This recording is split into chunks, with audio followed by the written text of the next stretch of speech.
जय हिंद दोस्तों, आज हम लोग स्टार्ट करने वाले हैं इलेक्ट्रोस्टैटिक पोटेंशियल एनर्जी। यानी आज हम लोग देखेंगे इलेक्ट्रोस्टैटिक पोटेंशियल एनर्जी क्या होता है, इलेक्ट्रोस्टैटिक का पोटेंशियल एनर्जी का इंट्रोडक्शन क्या होता है, इलेक्ट्रोस्टैटिक पोटेंशियल एनर्जी का डिफिनीशन क्या होता है, इलेक्ट्रोस्टैटिक पोटेंशियल एनर्जी को मैथमेटिकली कैसे रिप्रेजेंट करते हैं वो चीज़ देखेंगे। इलेक्ट्रोस्टैटिक पोटेंशियल एनर्जी किसी पॉइंट चार्ज की वजह से कितना होगा, पॉजिटिव चार्ज की वजह से कितना होगा, निगेटिव चार्जेस की वजह से कितना होगा, और हम लोग ये चीज़ देखेंगे कि पॉइंट चार्ज की वजह से इलेक्ट्रिक फील्ड डिफाइन है या नहीं है। हम लोग ये चीज़ देखेंगे कि जब दो चार्ज आपस एक दूसरे के पास रखा होता है तो वहाँ पे जो एनर्जी होता है वो किसी एक चार्ज के ऊपर होता है या फिर दूसरे चार्ज की वजह से होता है या फिर एक सिस्टम की वजह से होता है। आज हम लोग वो चीज़ देखेंगे। उसके बाद से इसके ऊपर बेहतरीन सी न्यूमेरिकल देखेंगे, यानी क्वेश्चन देखेंगे। उसके बाद इस लेक्चर के एंड में हम लोग स्टार्ट करने वाले हैं इसी लेक्चर में इलेक्ट्रिक डाइपोल। डाइपोल क्या होता है वो चीज़ देखेंगे, उसका इंट्रोडक्शन देखेंगे, और डाइपोल मोमेंट को डिफिनीशन क्या होता है वो चीज़ देखेंगे, और डाइपोल मोमेंट को मैथमेटिकली कैसे रिप्रेजेंट करते हैं वो भी देखेंगे, और उसके ऊपर बेहतरीन सा क्या करेंगे, क्वेश्चन देखेंगे। अगर टाइम बचा लेक्चर में करने के समय तो लास्ट में हम लोग ये भी देखेंगे कि इलेक्ट्रिक डाइपोल मोमेंट, किसी डाइपोल मोमेंट की वजह से उसके एक्सिस पे कितना इलेक्ट्रिक फील्ड होगा, या फिर उसके परपेंडिकुलर में या इक्वेटोरियल पॉइंट पे, किसी भी जनरल पॉइंट इक्वेटोरियल पॉइंट पे रख ले तो इलेक्ट्रिक फील्ड कितना होगा डाइपोल की वजह से, और उसकी डायरेक्शन क्या होगा। हम आज सब कुछ देखने वाले हैं। तो स्टार्ट करते हैं आज इस लेक्चर को। सबसे पहली बात है कि मैंने आपके सामने कुछ हेडिंग लिख रखा है। हेडिंग क्या है? सबसे पहली बात है कि इलेक्ट्रोस्टैटिक्स पोटेंशियल एनर्जी। सबसे पहली बात है कि अगर हम इस पे फोकस करना चाहे, यानी हेडिंग पे फोकस करेंगे, तो हेडिंग पे अगर फोकस करेंगे तो हमारे पास दो वर्ड है, एक ये है इलेक्ट्रोस्टैटिक्स, जो दूसरा वर्ड होता है पोटेंशियल एनर्जी। तो सबसे पहली बात है कि इलेक्ट्रोस्टैटिक्स का मतलब क्या होता है। इलेक्ट्रोस्टैटिक्स का मतलब होता है रुका हुआ चार्ज। मैंने क्या बोला? इलेक्ट्रोस्टैटिक्स का मतलब क्या होता है? रुका हुआ चार्ज। पोटेंशियल एनर्जी का मतलब होता है एक प्रकार का एनर्जी का फॉर्म है।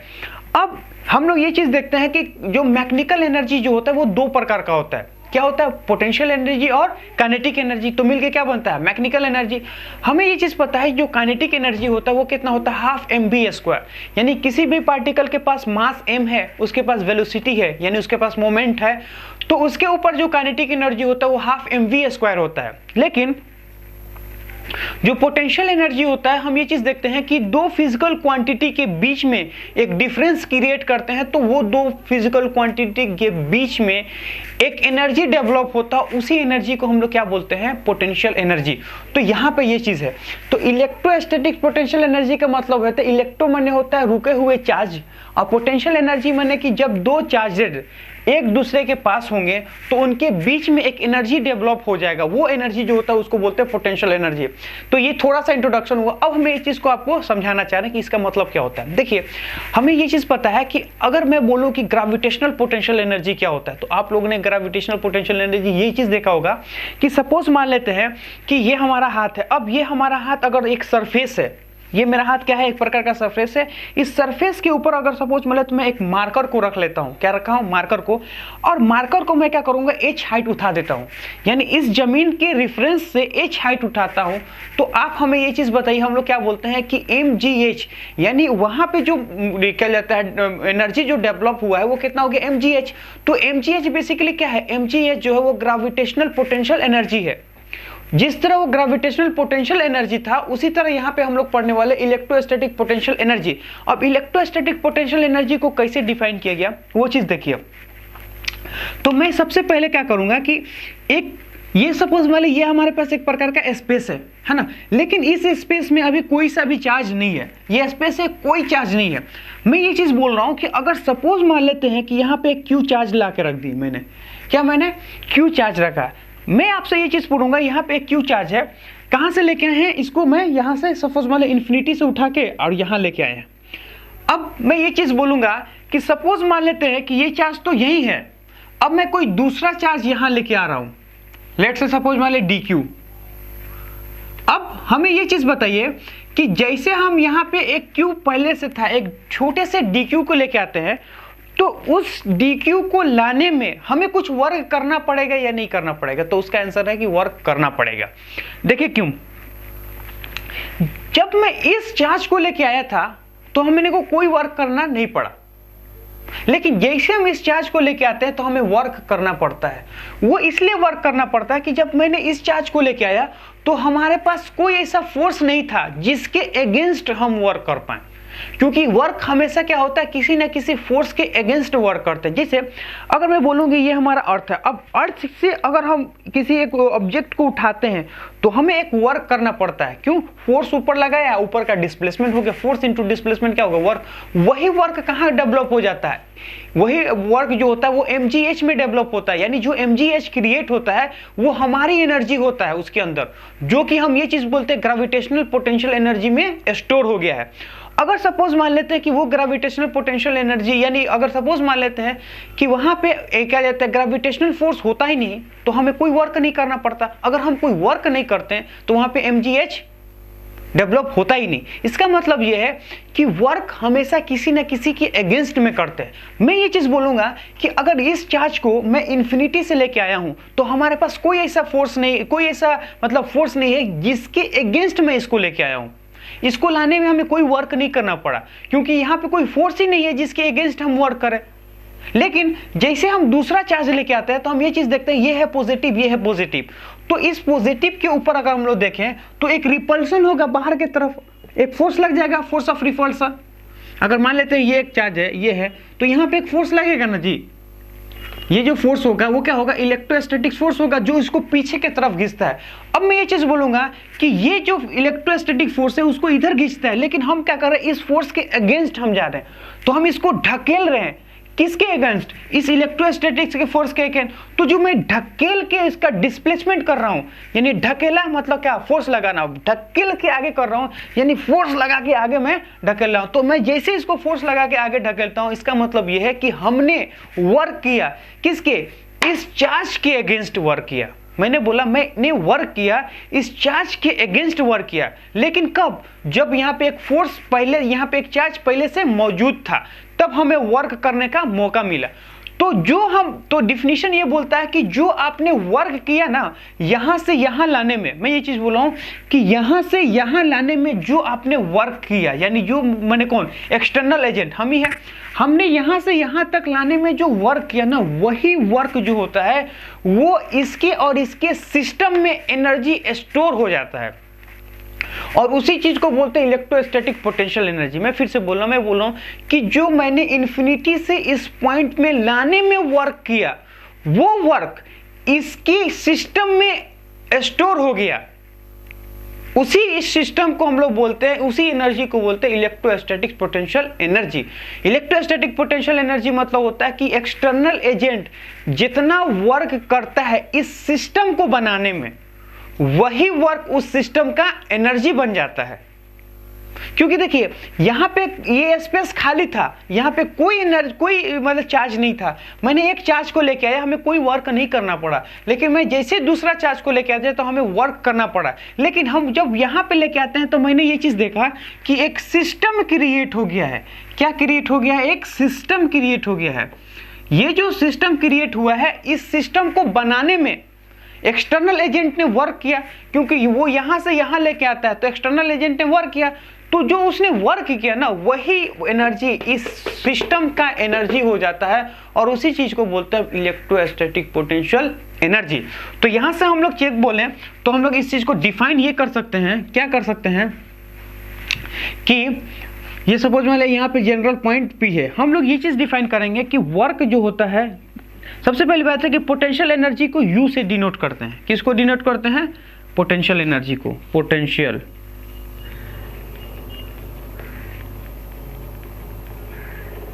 तो ये हमारे पास क्या है? Potential energy, which is equal to, जो होता है वो क्या होता है? Work done by external agent. कहां से? इन्फिनिटी से आर डिस्टेंस में। किसी भी चार्ज को इन्फिनिटी से आर डिस्टेंस में जो वो वर्क करता है, वही वर्क क्या होता है? इस सिस्टम का एनर्जी बन जाता है। वही वर्क क्या होता है? इस सिस्टम का एनर्जी बन जाता है। तो ये हमारे पास क्या हो गया? इसका डिफिनीशन हो गया मैथमेटिक्स फॉर्म में। अब मैं ये चीज बोलूंगा कि इस चीज को एक तरह से और लिख सकते हैं। देखिए कैसे, उसको मैं ये बोलूंगा कि अकॉर्डिंग टू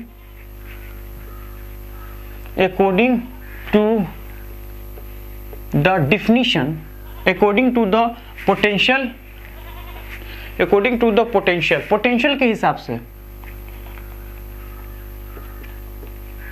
पोटेंशियल क्या बोलता है? पोटेंशियल ये बोलता है कि किसी भी एक पॉइंट पे जो आप पोटेंशियल जो होता है वो कैपेबिलिटी ऑफ द वर्क होता है, कि आपके पास कितनी कैपेबिलिटी है वर्क करने का, वो जो होता है वो क्या बोलता है कि किसी एक पॉइंट पे, उस पॉइंट पे वर्क किया हुआ, यानी एक्सटर्नल एजेंट जितना वर्क करता है इन्फिनिटी से उस पॉइंट पे लाने में, उसी वर्क को अगर हम उसी चार्ज से डिवाइड कर दें जो वो चार्ज लेके आता है, तो हमें क्या मिल जाता है? Potential.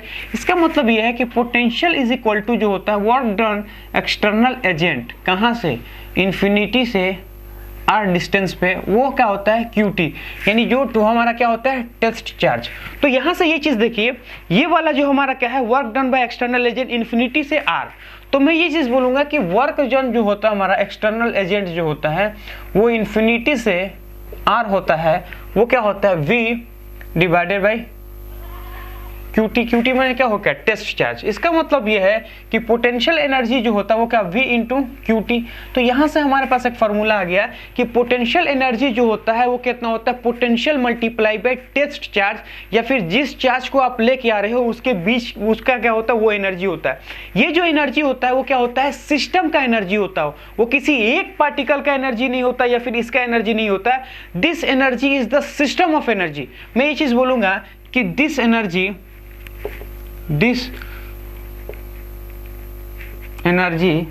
is the system of energy. This energy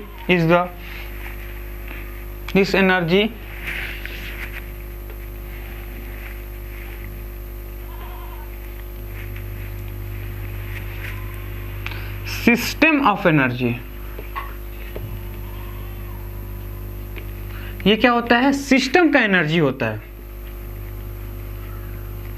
है ना? सिस्टम का एनर्जी होता है। अब इसी चीज को, तो यहां तक हमारा डिफिनीशन हो गया। अब मैं इसी चीज के बारे में क्या लिखा उस चीज को पढ़ के मैं समझा रहा हूं आपको। क्या बोल रहा है? इलेक्ट्रोस्टैटिक पोटेंशियल एनर्जी, यानी कि चार्ज से जुड़ा हुआ एनर्जी है, वो ये चीज बोलता है of A electrostatic potential energy of A system of a charge at a given separation equal to the work done against the electrostatic force to form a system from infinity separation to given separation। यानी कहने का मतलब यह है कि ये बोल रहा है कि जो पोटेंशियल एनर्जी होता है दो चार्जेस के बीच में, या फिर सिस्टम की जो एनर्जी होता है वो एनर्जी जो होता है वो एक्सटर्नल एजेंट्स जितना वर्क करता है इन्फिनिटी से किसी सेपरेशन पे किसी चार्ज को लाने में, वही वर्क जो होता है वो सिस्टम का एनर्जी बन जाता है। तो ये हमारा इसका डिफिनीशन हो गया। अब हम लोग क्या करेंगे? हम लोग ये चीज़ देखेंगे कि सपोज मान लेते हैं कि हमारे पास एक पॉइंट चार्ज है, तो उस पॉइंट चार्ज की वजह से कितना इलेक्ट्रिक फील्ड होगा। तो मैं ये चीज़ बोलूँगा, सबसे पहली बात है कि electric potential energy of A point charge की वजह से निकाल लेते हैं। तो देखिए हम लोग कैसे निकालेंगे। तो मैं ये चीज बोलूंगा electrostatic potential energy for point charge, hashtag डाल लेते हैं इलेक्ट्रोस्टैटिक ऑफ पॉइंट चार्ज।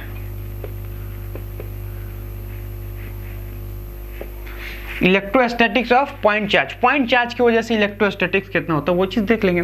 तो हम ये चीज़ देखेंगे कि सपोज मान लेते हैं कि यहाँ पे एक हमारे पास कोई चार्ज है, ये चार्ज जो होगा मान लेते हैं सोर्स चार्ज है, इसको बोलेंगे सोर्स चार्ज, है ना।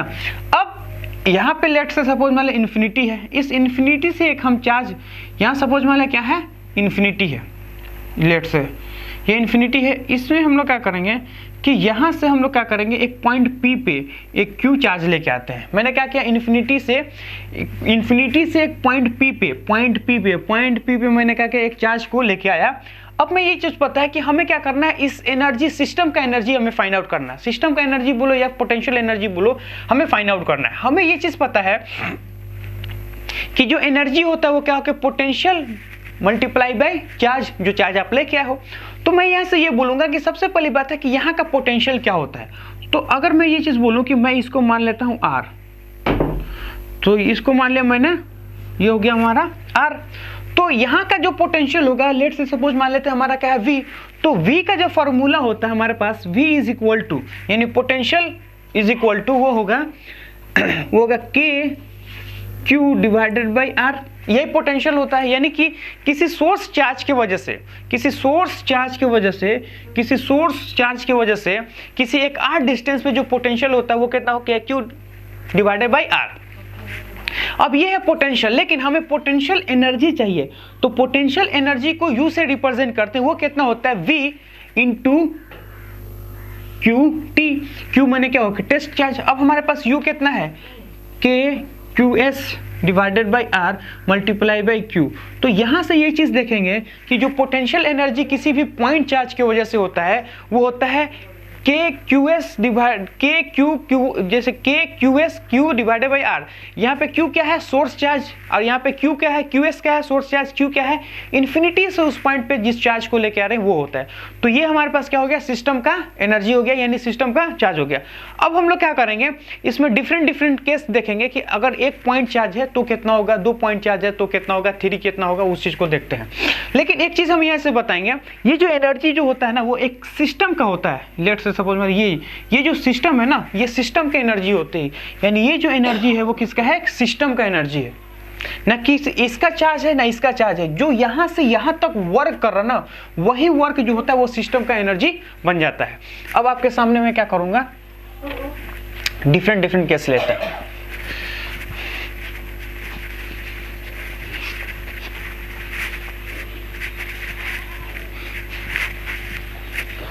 तेरे बिना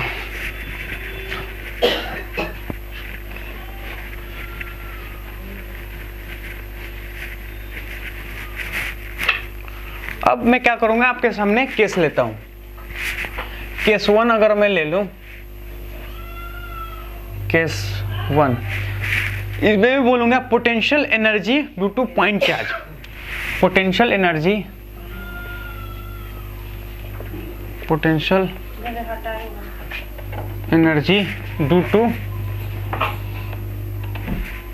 due to single point charge.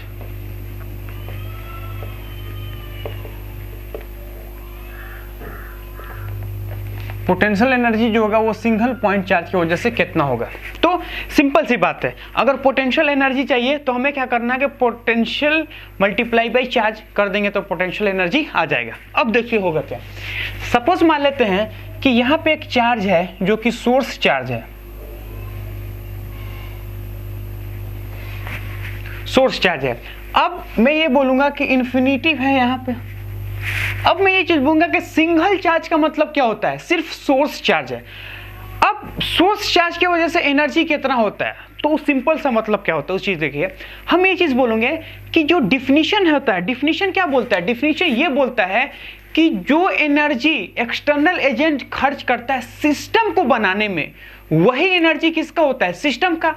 अब मैं ये चीज बोलूंगा कि यहाँ पे सिस्टम बना कहाँ है, सिर्फ यहाँ पे एक चार्ज है। अगर एक चार्ज है इसका मतलब यह है कि अगर इन्फिनिटी से किसी एक चार्ज को हम यहाँ ला के रखेंगे तो इस पॉइंट पे जैसे ला के रखेंगे, हमें ये चीज पता है कि यहाँ पे ला के रखेंगे तो उसे कोई वर्क नहीं करना पड़ेगा। अगर एक्सटर्नल एजेंट कोई वर्क ही नहीं किया तो सिस्टम में एनर्जी कैसे डेवलप होगा, नहीं होगा। इसलिए हम यहाँ पे ये चीज बोल सकते हैं कि सिंगल पॉइंट चार्ज की वजह से इलेक्ट्रिक फील्ड नॉट डिफाइंड। क्या होता है, इलेक्ट्रिक फील्ड नॉट डिफाइंड। मैं ये चीज बोलूंगा कि electric field is not defined. यहां पे इलेक्ट्रिक फील्ड डिफाइंड नहीं होगा। अब हम लोग क्या करेंगे, केस 2 लेते हैं। केस 2 में देखेंगे potential energy due to single point नहीं 2 पॉइंट चार्ज की वजह से। मैं बोलूंगा पोटेंशियल एनर्जी जो होगा, potential energy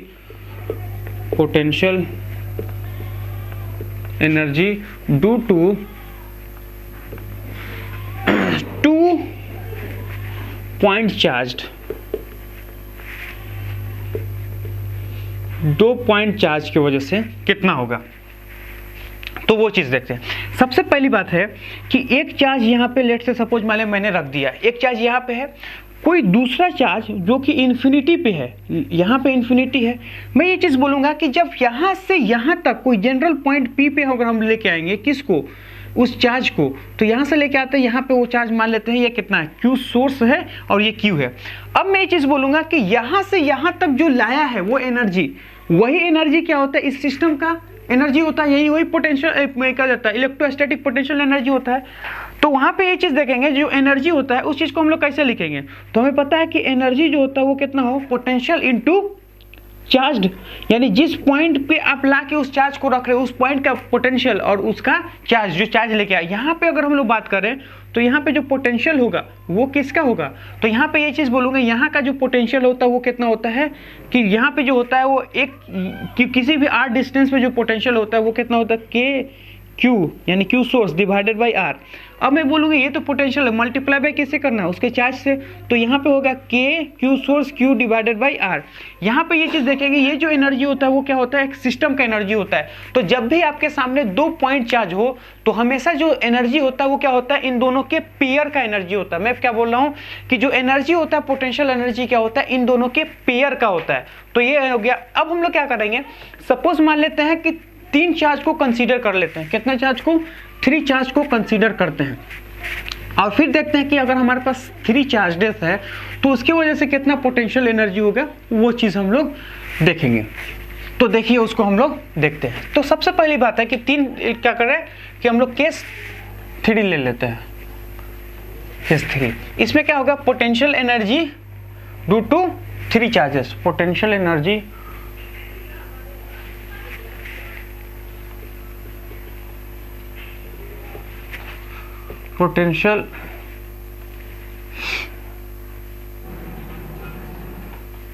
potential energy due two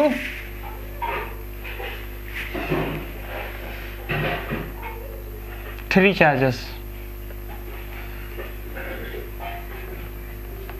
charges की वजह से, potential energy due to 3 charges की वजह से पोटेंशियल एनर्जी कितना होता है वो चीज़ हम लोग देखेंगे।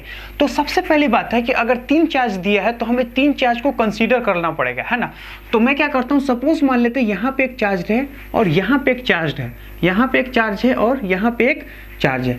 अब मैं ये चीज़ बोलूँगा कि सपोज मान लेते हैं कि ये है हमारा Q1 और ये हमारा कितना है Q2, ये है हमारा Q1 और ये हमारा Q2 और ये हमारा कितना है Q3। तो यहाँ पे Q1, Q2 और Q3 3 हमारे पास क्या है, चार्जेस है।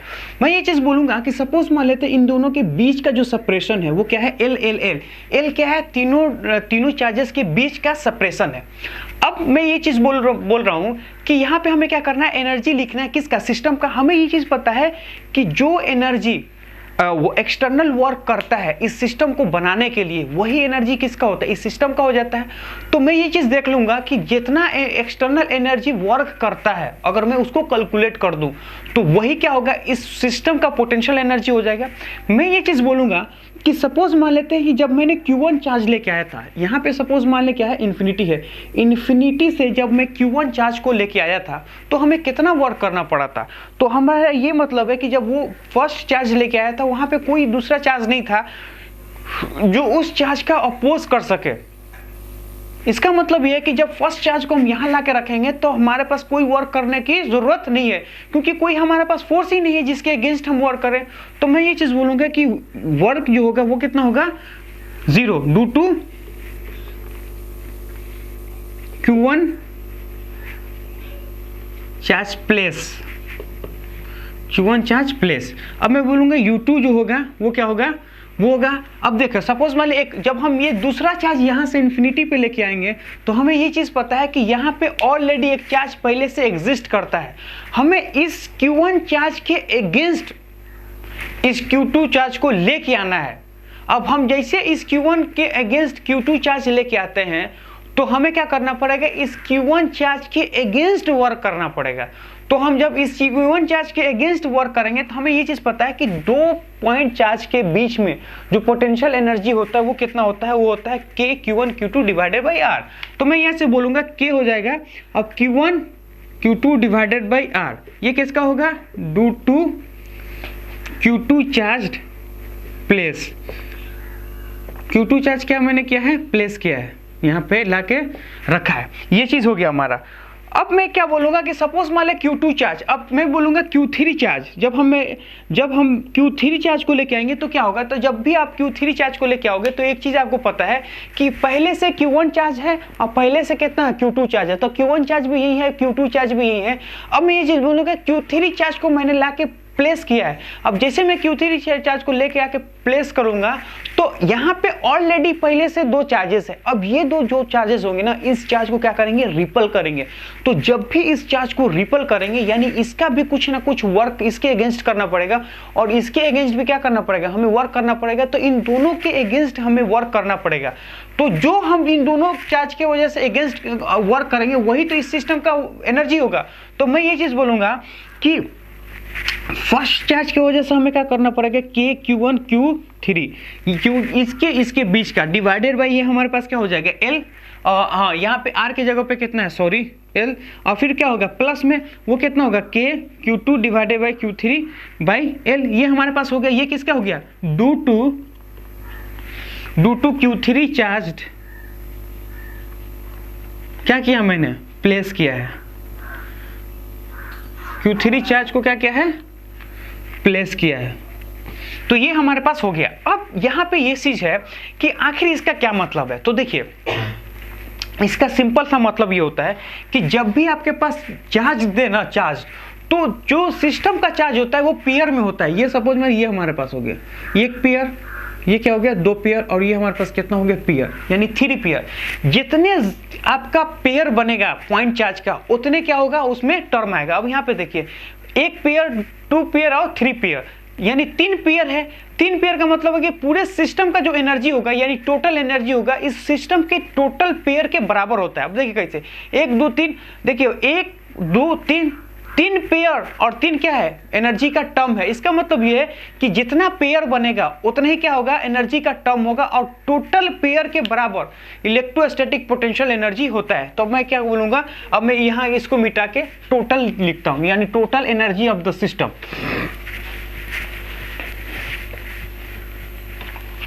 तो यही चीज हम क्या करेंगे यहाँ पे लिखेंगे। तो पेयर को देखो, जितना ज्यादा पेयर बढ़ेगा वही टोटल एनर्जी हो जाएगा, जितने पेयर रहेगा उतनी ज्यादा टोटल एनर्जी होगा। तो अब यहां से ये चीज देखिए, तो मैं क्या बोलता हूं, ये बोलता हूं कि U टोटल यानी टोटल का मतलब होगा यहाँ पे सिस्टम का पोटेंशियल एनर्जी। वो कितना होता है, वो होता है U1 प्लस U2 प्लस में U3 which is equal to U1 कितना है 0, U2 कितना है वो है K Q1 Q2 divided by L plus में U3 कितना है, तो जो U3 होगा हमारे पास कितना होगा K Q1 Q2 Q3 sorry divided by L plus में K Q2 Q3 divided by हमारे पास क्या होगा, ये हो गया L। तो ये हमारे पास क्या हो गया, इतना हो गया। अब मैं क्या बोलना चाह रहा हूं उस चीज को समझने की कोशिश कीजिए। यहां पे पेयर कितना है, जितना पेयर उतना ही क्या है इलेक्ट्रो पोटेंशियल एनर्जी का टर्म होता है। तो मैं ये लिख सकता हूं कि total potential energy which is equal to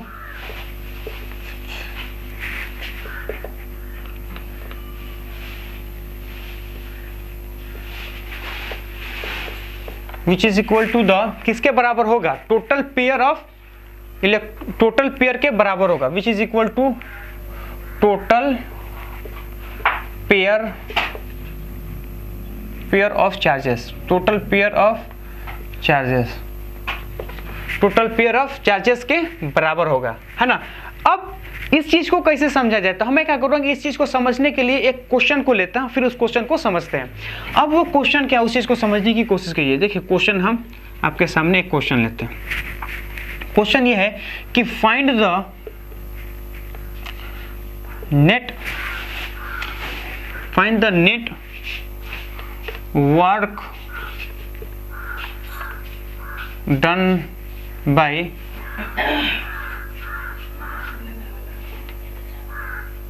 है ना, find the net work done by external agent,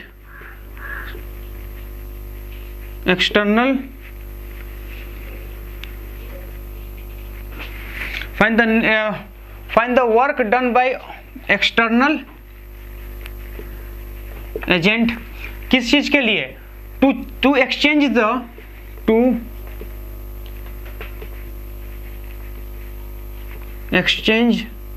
the position of किसका 2q एंड 3q चार्जेस। अब इसका पहले सिचुएशन देखिए सिचुएशन क्या है।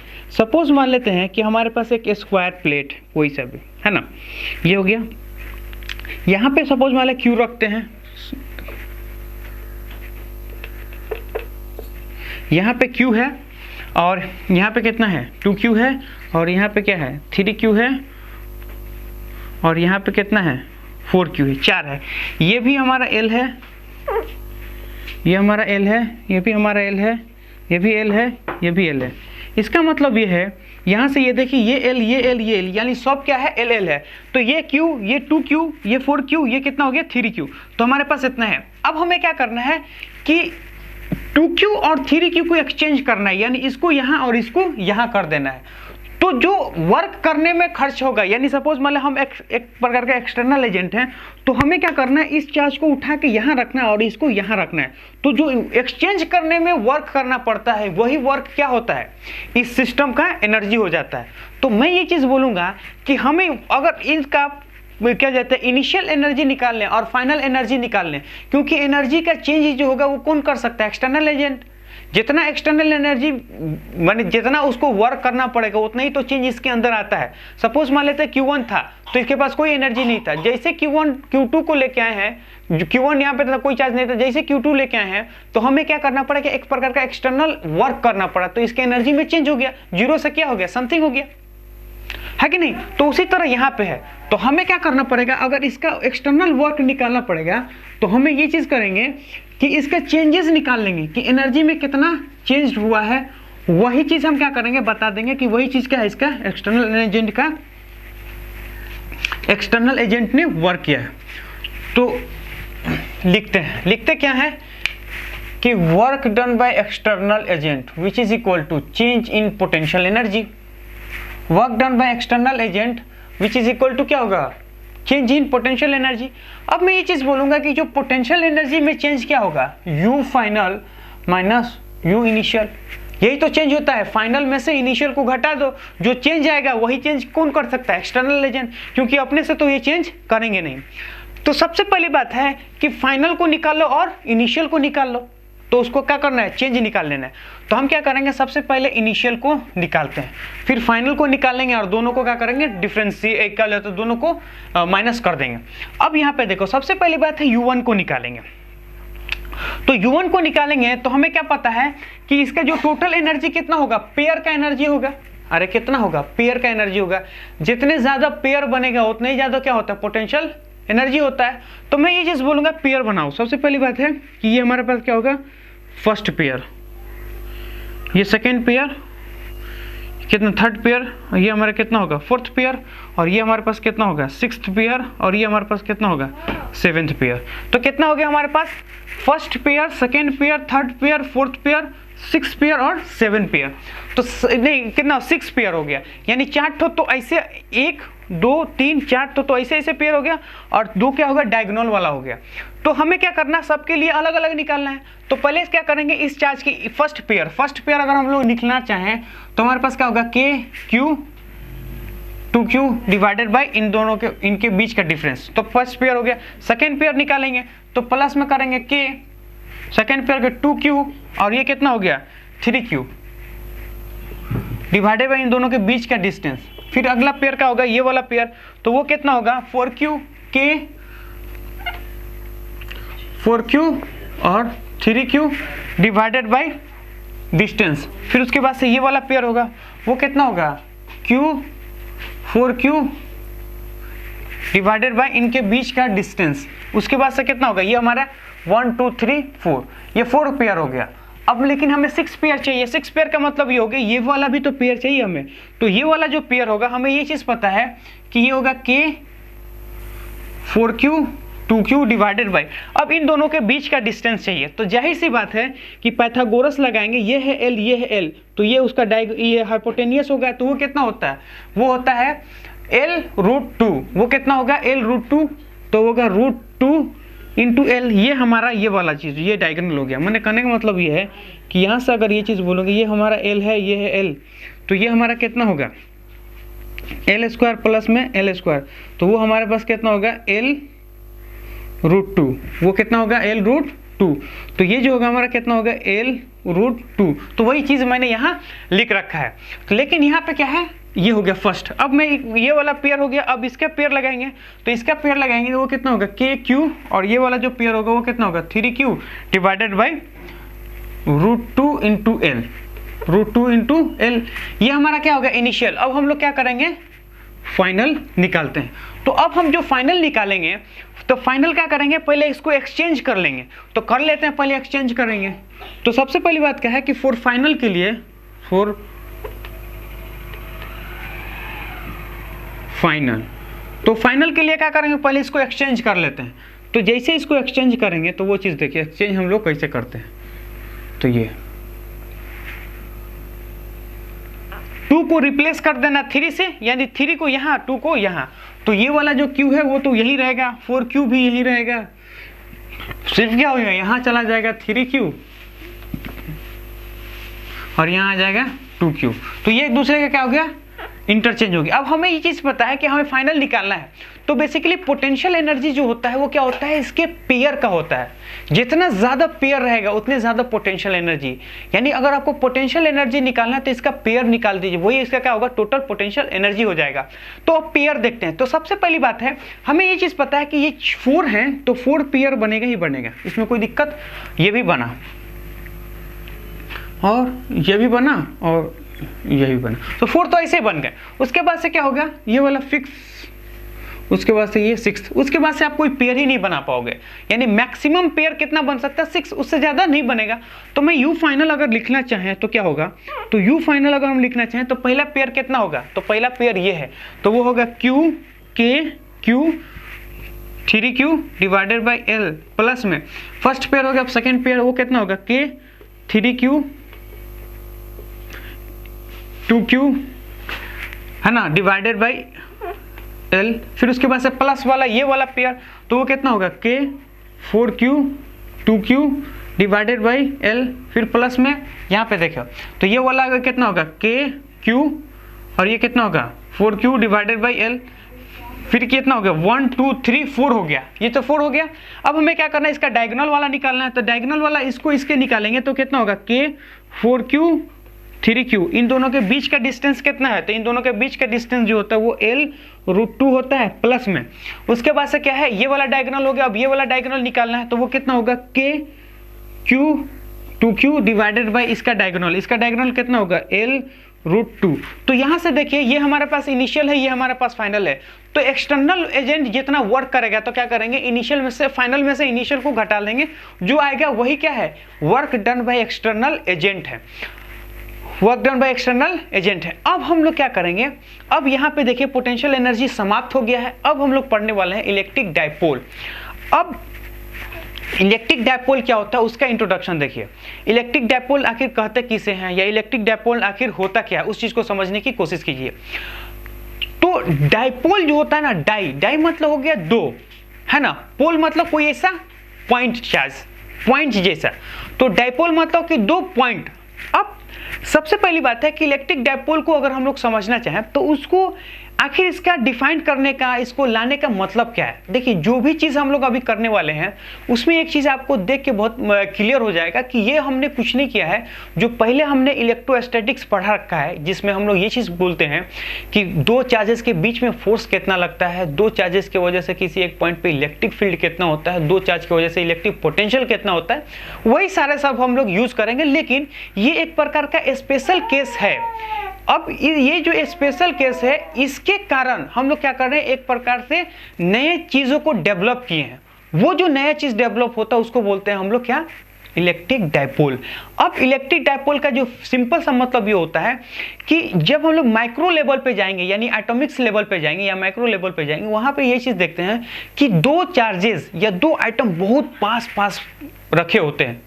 तो जब भी दो आइटम बहुत पास पास रखे होते हैं तो उनकी जो कैलकुलेशन होता है वो थोड़ा सा डिफिकल्ट हो जाता है और थोड़ा सा स्पेशल हो जाता है। अब चूंकि वो थोड़ा सा डिफिकल्ट है और थोड़ा सा स्पेशल है, इसीलिए मैंने क्या किया, उसका कैटेगरी ही अलग बना दिया। जैसे हम लोग पानी पीते हैं, पानी का H2O, तो H2 मतलब क्या हो गया, दो हाइड्रोजन और एक ऑक्सीजन। तो दो हाइड्रोजन क्या है कि बहुत पास पास वो क्या होते हैं, रखे होते हैं। तो जब चार्जेस बहुत पास पास होते हैं ना, तो हम उसके बारे में पढ़ते हैं। तो इसका डिफिनीशन क्या बोलता है, सबसे पहली बात है कि इसके डिफिनीशन के हिसाब से हम लोग ये चीज देखेंगे। तो सबसे पहली बात है कि डिफिनीशन पढ़ते हैं, डिफिनीशन के हिसाब से फिर हम डायपोल को समझने की कोशिश करते हैं। लेकिन डायपोल को समझने का एक ही फंडा मतलब है कि जो हम लोग पहले इलेक्ट्रिक फील्ड, पोटेंशियल ये सब पढ़ चुके हैं, वही चीज हम लोग फिर से पढ़ने वाले। लेकिन लेकिन लेकिन ये एक प्रकार का स्पेशल केस में पढ़ते हैं, क्योंकि हमें ये चीज पता है कि माइक्रो लेवल पर अगर हम लोग चल जाते हैं कि दो एटम्स या दो चार्ज बहुत पास पास रखे होते हैं, उनके उन दोनों के बीच का जो डिफरेंस होता है बहुत छोटा होता है, उसके लिए हम लोग ये चीज पढ़ते हैं। तो सबसे पहली बात है, इसको समझने की कोशिश करते हैं। क्या समझने की कोशिश करते हैं कि सपोज मान लेते हैं यहाँ पे हमारे पास एक पॉजिटिव चार्ज है, कोई दिक्कत नहीं। तो यहाँ पे एक पॉजिटिव चार्ज है, इस पॉजिटिव चार्ज की वजह से इसके बगल में मैंने एक क्या किया, एक निगेटिव चार्ज भी रख दिया। तो ये है पॉजिटिव चार्ज, ये है निगेटिव चार्ज। मैं ये चीज बोलूंगा कि इन दोनों के बीच का जो डिफरेंस है, यानी इन दोनों के बीच का जो सेपरेशन है, लेट्स से सपोज मान लेते हैं डी। ये जो डी है ना, डी वेरी वेरी स्मॉल, यानी बहुत छोटा है ना। तो यहां से ये चीज बोलूंगा कि दो equal and opposite charge separated by D distance. दो क्या है, दो चार्जेस है, दोनों क्या है, इक्वल एंड अपोजिट है, वो सेपरेट किया गया है एक डी डिस्टेंस से। यहां पे जो डी है वो क्या है, डी अगर मैं लिख ले चाहे डी, जी जो होता है वो डी जो होता है वो क्या है, डी जो यहाँ पे वेरी वेरी स्मॉल, वो क्या होता है, वेरी स्मॉल, यानी बहुत छोटा होता है डिस्टेंस बिटवीन दो चार्ज पार्टिकल। अब ये चीज बताया गया है कि इसको एक फिजिकल क्वांटिटी नाम दिया गया है। वो फिजिकल क्वांटिटी क्या है, तो सबसे पहली बात है कि डायपोल को रिप्रेजेंट करते हैं पी से। ये तो इसे किसे रिप्रेजेंट करते हैं, पी से। ये जो P होता है उसको हम लोग लिखते हैं, क्या लिखते हैं वो चीज देखिए कि दोनों में से जो पॉजिटिव चार्ज होता है उसको यहां लिख लेते हैं और इन दोनों के बीच के डिफरेंस को लिख लेते हैं। तो ये हमारे पास क्या हो गया, यहां से देखेंगे तो ये हमारे पास एक प्रकार का डायपोल हो गया। तो डायपोल को कैसे डिफाइन किया गया कि जब भी दो चार्जेस इक्वल एंड अपोजिट होते हैं और उन दोनों के बीच का जो सेपरेशन होता है बहुत कम होता है, तो वहां से एक क्वांटिटी को डिफाइन करते हैं जिसको बोलते हैं, क्या जाता है, डायपोल मोमेंट। तो इसको बोलेंगे डायपोल मोमेंट, डायपोल मोमेंट। अब ये तो इसका क्या है, मैग्नीट्यूड है, इसको क्या करेंगे, मैग्नीट्यूड है ये क्या है, मैग्नीट्यूड। लेकिन अगर हम इसके डायरेक्शन का बात बोलें कि जो फिजिकल क्वांटिटी है वो एक प्रकार का वेक्टर क्वांटिटी है, तो इसका डायरेक्शन भी होगा। तो इसका जो डायरेक्शन जो होता है ना, डायरेक्शन वो जो होता है वो होता है यूनिट वेक्टर। अगर बोले तो निगेटिव से पॉजिटिव की तरफ, है ना। मैं इसको थोड़ा सा चेंज करना चाहता हूँ, थोड़ा सा पढ़ने में आसान होगा, ये प्लस का और ये माइनस। तो वो क्या हो जाए, तो डायरेक्शन जो होता है वो क्या होता है, निगेटिव से पॉजिटिव की तरफ। यानी कहने का मतलब ये हमारे पास क्या है कि जो डायरेक्शन है यानी यूनिट वेक्टर है, कहाँ से, निगेटिव से पॉजिटिव की तरफ। तो मैं ये चीज बोलूंगा कि इसके साथ मैंने क्या एसोसिएट कर दिया, एक यूनिट वेक्टर। तो ये हमारा मैग्नीट्यूड हो गया, ये हमारे पास यूनिट वेक्टर हो गया। तो मैं यहाँ से लिख दूंगा कि इलेक्ट्रिक डायपोल का जो डायरेक्शन होता है वो क्या होता है, निगेटिव से पॉजिटिव। तो मैं यहाँ से लिखूं कि direction of electric dipole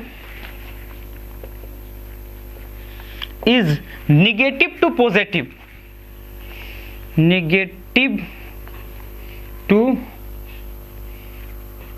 positive along line joining two charges, है ना, एलोंग द लाइन। ये भी लिख लेंगे, एलोंग द लाइन के एलोंग। अब लाइन कौन हो सकता है, इन दोनों लाइन को ज्वाइन करने का लिए। तो अब हम लोग क्या करते हैं, इसको समझने की कोशिश करते हैं, ठीक है। तो सबसे पहली बात है, इसके बारे में हम लोग कुछ लिखते हैं। सबसे पहली बात है कि it is a vector quantity. क्या है? तो इस प्रकार का वेक्टर क्वांटिटी होता है। लेकिन हमको इसको लिखने से पहले मैंने आपके सामने कुछ जगह छोड़ रखा ऊपर। मैंने आपके सामने एक यहाँ पे चीजें छोड़ रखा, तो ये हम लोग समझ गए। डायपोल का मतलब क्या होता है कि दो equal and opposite charge separated in very small distance. तो वहां से एक क्वांटिटी को डिफाइन किया गया जो कि करता है, क्या होता है, डी, यानी उन दोनों के बीच का सेपरेटर इनटू क्यू, इसी को बोलते हैं डायपोल। तो मैं यहां से लिखूंगा कि डायपोल को अगर हम लोग डिफाइन करना चाहें और इसके बारे में थोड़ा सा लिखना चाहें तो हम लोग यहाँ क्या लिख सकते हैं, ये लिख सकते हैं, it is a arrangement of, लिखना चाहें it is arrangement of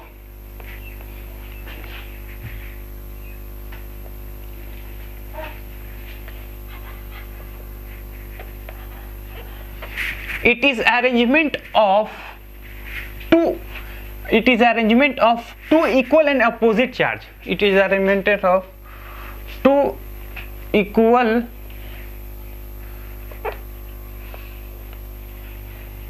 and opposite charge. दो इक्वल एंड अपोजिट चार्ज का क्या होता है, अरेंजमेंट होता है, which is separated by very small distance, which is separated by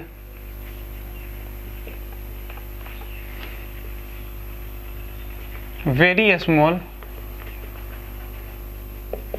distance, which is separated by very small distance. वो बहुत छोटे से डिस्टेंस पे क्या करते हैं, सेपरेट खड़े होते हैं। तो यही चीज हमारे सामने है। अब यहाँ पे ये बोलेंगे तो कुछ पॉइंट लिखते हैं। सबसे पहली बात है, it is a vector quantity, vector quantity. ये क्या होता है, वेक्टर क्वांटिटी होता है। अब जो दूसरा पॉइंट होता है, इसमें इसका एसआई यूनिट देखेंगे, है ना। तो SI unit, SI unit simple सा क्या है, सिर्फ सिंपल सा मतलब ये होता है कि यहाँ पे क्या है, डी क्या है, डिस्टेंस, यानी इसको लिखेंगे मीटर में। क्यू क्या है, क्यू हमारे पास चार्ज है जिसको हम लोग कूलम में लिखते हैं। तो यहाँ पे अगर इसका डायमेंशन देखना चाहें तो हम लोग क्या लिखेंगे, उस चीज को समझने की कोशिश करते हैं। तो डायमेंशन हमारे पास क्या होगा, सबसे पहली बात है कि जो चार्ज होता है, चार्ज का जैसे एम का डायमेंशन यानी लेंथ का डायमेंशन कितना हो, एल, और चार्ज का डायमेंशन कितना होता है, चार्ज का डायमेंशन होता है करंट इनटू टाइम। तो ये जो होता है, करंट को लिखेंगे ए से, या फिर सबसे पहली बात है कि मास तो है नहीं, तो लेंथ है, या क्या है, टाइम है, और यहाँ एम्पियर है। तो ये हमारे पास क्या हो गया, इसका डायमेंशन हो गया। अब इसका डायरेक्शन हमेशा क्या होता है, डायरेक्शन ऑफ डाइपोल मोमेंट, मैं बोलूंगा direction of dipole moment, direction of dipole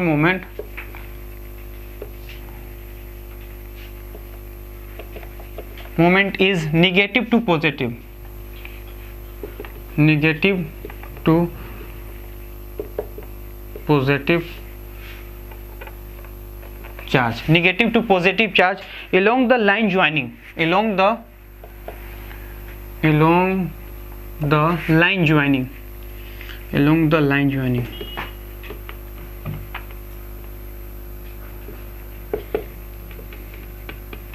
जो ये क्या करता है, लाइन ज्वाइन करता है। तो ये हमारे पास हो गया। अब हम लोग क्या करते हैं, इसके ऊपर क्वेश्चन लेते हैं और क्वेश्चन लेके देखते हैं। तो हम क्या करते हैं, क्वेश्चन लेते हैं। तो सबसे पहली बात है, क्वेश्चन लेते हैं। क्वेश्चन क्या है उसको समझने की कोशिश कीजिएगा। हम क्या बोलते हैं, सबसे पहली बात है कि लिखा है कि find the net electric dipole. हमें क्या करना है, नेट इलेक्ट्रिक डाइपोल निकालना है। अब नेट इलेक्ट्रिक डाइपोल क्या होता है उस समझने की कोशिश कीजिए। तो नेट जो इलेक्ट्रिक डाइपोल होगा वो क्या होता है उसको समझने की कोशिश करेंगे। तो सबसे पहली बात है कि हम ये चीज मानते हैं, यहाँ पे 2q चार्ज है, यहाँ पे कितना है, 2q चार्ज है, और यहाँ पे l डिस्टेंस पे एक निगेटिव चार्ज है, और यहाँ पे भी l डिस्टेंस पे एक निगेटिव चार्ज है। और हमें क्या पूछा है, find the net electric dipole. अब हमें नेट इलेक्ट्रिक डाइपोल निकालना है। तो जैसे बोलेगा उन्होंने नेट इलेक्ट्रिक डाइपोल, इसका मतलब यह है कि निगेटिव डाइपोल मोमेंट का फॉर्मूला क्या होता है, डाइपोल मोमेंट का फॉर्मूला होता है डी, उसके बीच का सेपरेशन, और क्यू हमारा क्या होता है, चार्ज्ड, है ना, और उसके साथ से यूनिट वेक्टर। यूनिट वेक्टर हमें पता है निगेटिव से पॉजिटिव। तो हम क्या कर सकते हैं कि इसको सॉल्व करते हैं। तो जैसे इसको सॉल्व करेंगे तो हम क्या कर सकते हैं, इस चीज को यहां से उठा के यहां कर देंगे और इनको सेपरेट कर देंगे। तो देखिए क्या, तो यहां से करेंगे Q, है ना, ये Q और Q, दो Q को अलग अलग कर दिए। जैसे ये 2Q था तो एक Q और दूसरा Q, तो दोनों Q को हम क्या कर रहे हैं, अलग अलग कर दिए। और यहां से ये चीज देखेंगे तो ये हमारे पास निगेटिव है, ये L डिस्टेंस पे है, और ये भी हमारे पास क्या है, निगेटिव है और L डिस्टेंस पे है। तो यहां से ये चीज देखेंगे कि इसको एक पेयर बना दो और इसका एक पेयर बना दो,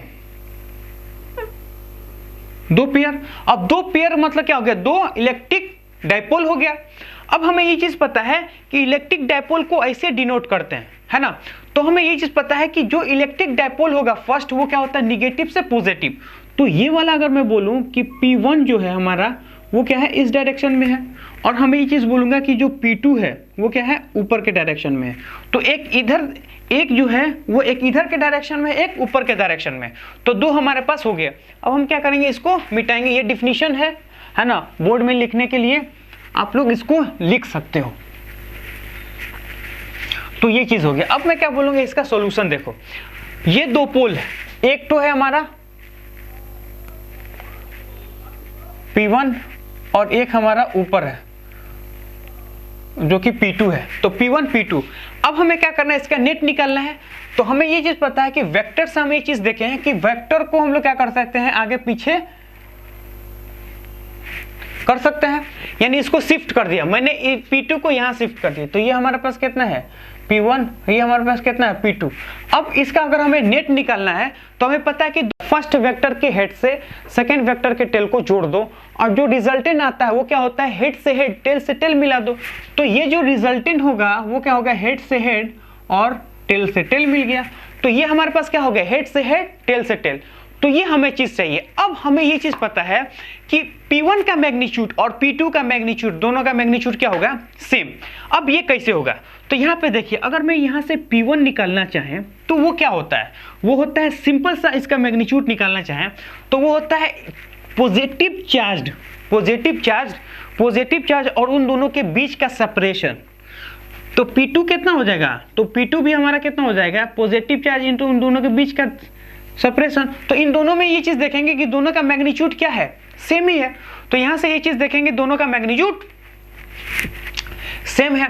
तो जैसे देखेंगे दोनों का मैग्नीट्यूड अगर सेम है, तो इसको हम लोग निकालना चाहें तो इसका जो मैग्नीट्यूड होगा, यानी कहने का मतलब है कि P नेट अगर हम लोग निकालना चाहें तो हमारे पास क्या होगा, P1 प्लस में P2 which is equal to, अगर हम बोलें कि दोनों क्या है आपस में 90 डिग्री, तो इसका अगर मैग्नीट्यूड हम लोग निकालना चाहें, डायरेक्ट अगर नेट निकालना चाहें, तो वो हमारे पास क्या होगा, डायरेक्ट ऐड कर देंगे। तो वो क्या होगा, P1 प्लस में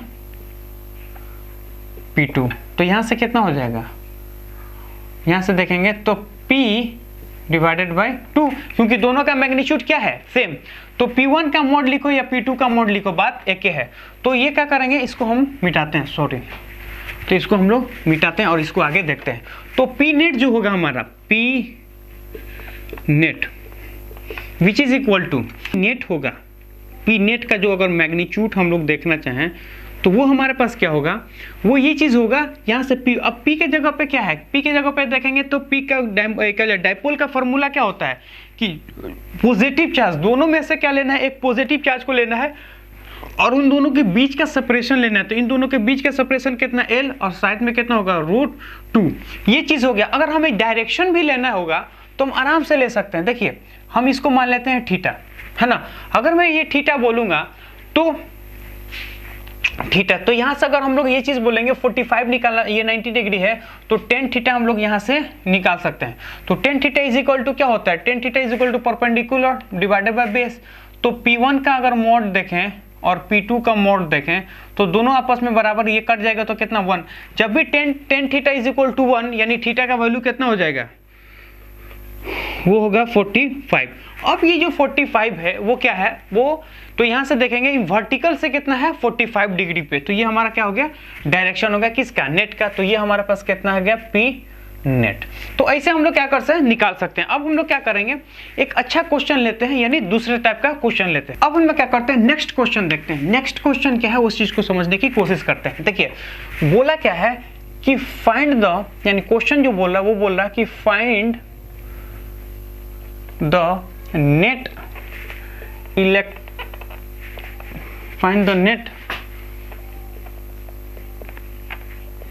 electric dipole, find the net electric dipole, net electric dipole, find the net electric dipole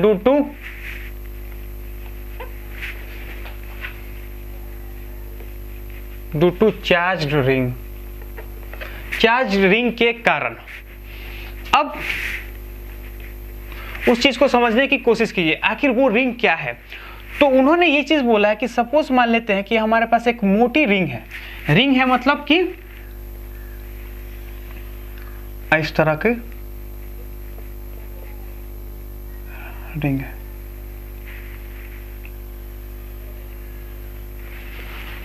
ठीक।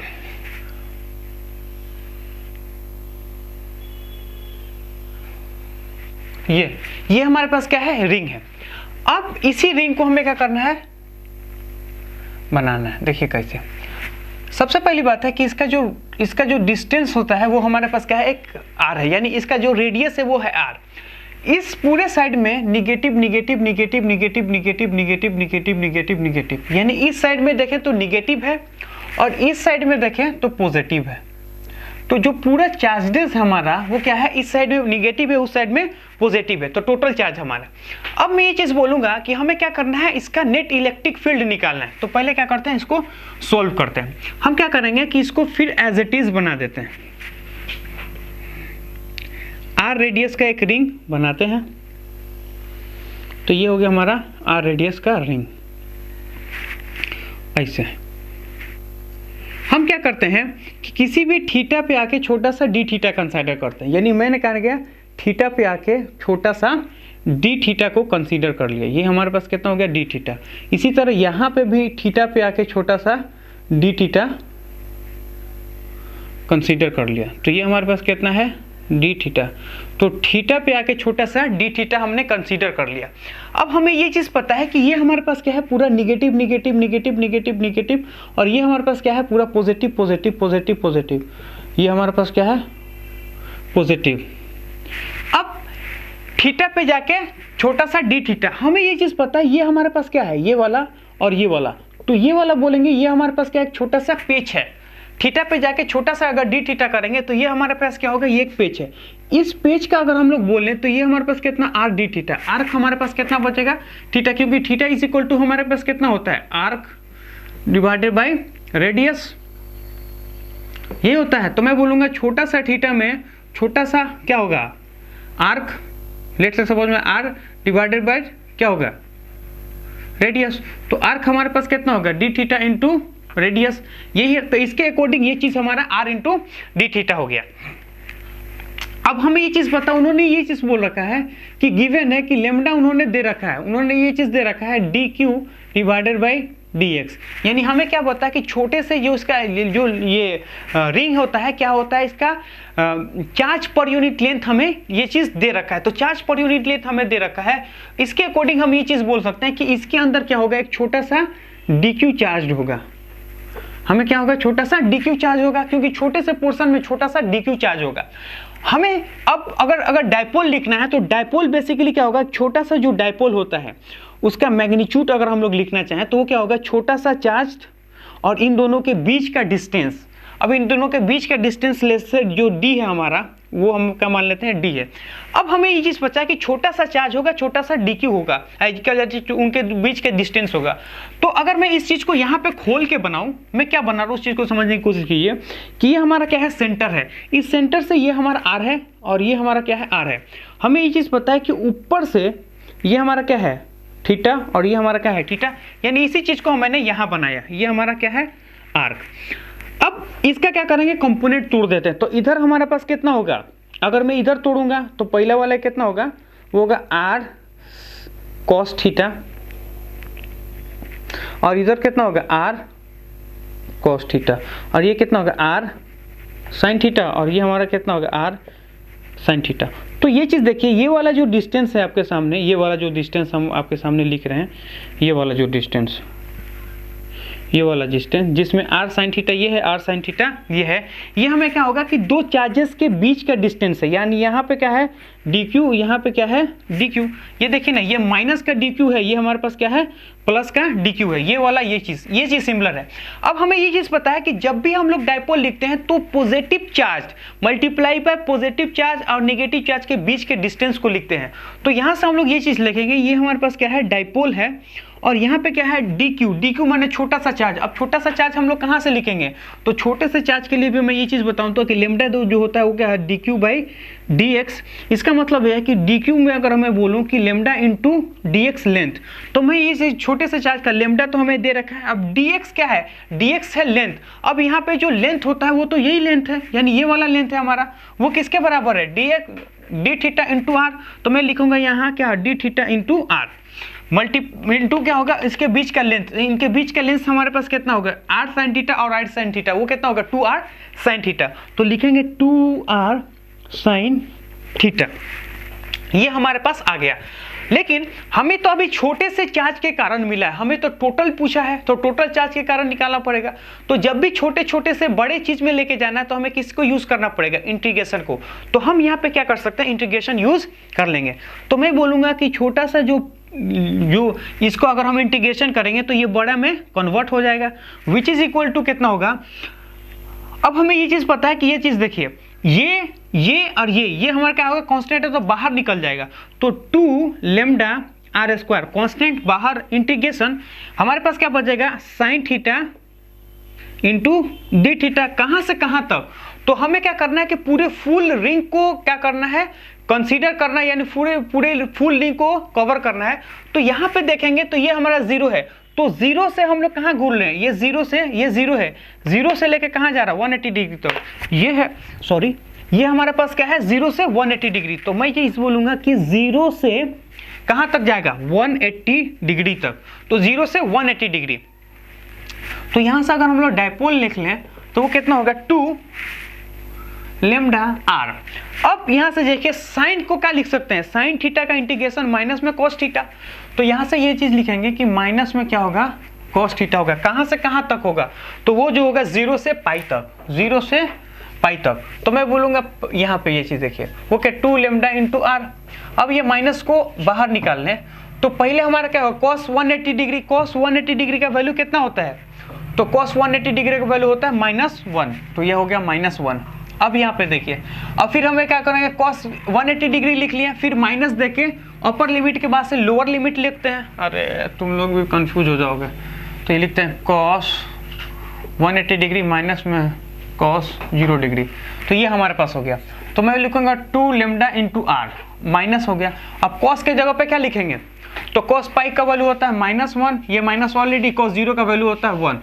तो यहाँ से देखेंगे ये कितना हो गया, ये माइनस प्लस कर देगा, ये भी माइनस को प्लस कर देगा, तो ये कितना 2 कितना हो गया 4 लेमडा इंटू r। तो p हमारा ये हो गया। तो इसका जो मैग्नीट्यूड है वो कितना 4 लेमडा r, इसका मैग्नीट्यूड कितना आ रहा 4 लेमडा r। अब यहाँ से ये चीज देखिएगा आप कि इस चीज में हम लोग क्या देखेंगे, हम लोग ये चीज देखेंगे इसका डायरेक्शन। तो डायरेक्शन तो हमारे पास क्या है फिक्स है, निगेटिव से पॉजिटिव, ये है चार्ज ये है चार्ज, तो इसका जो डायरेक्शन होगा वो क्या होगा निगेटिव से पॉजिटिव। तो मैं यहाँ से लिखूंगा कि जो डायरेक्शन होगा क्या होगा, डायरेक्शन जो होगा,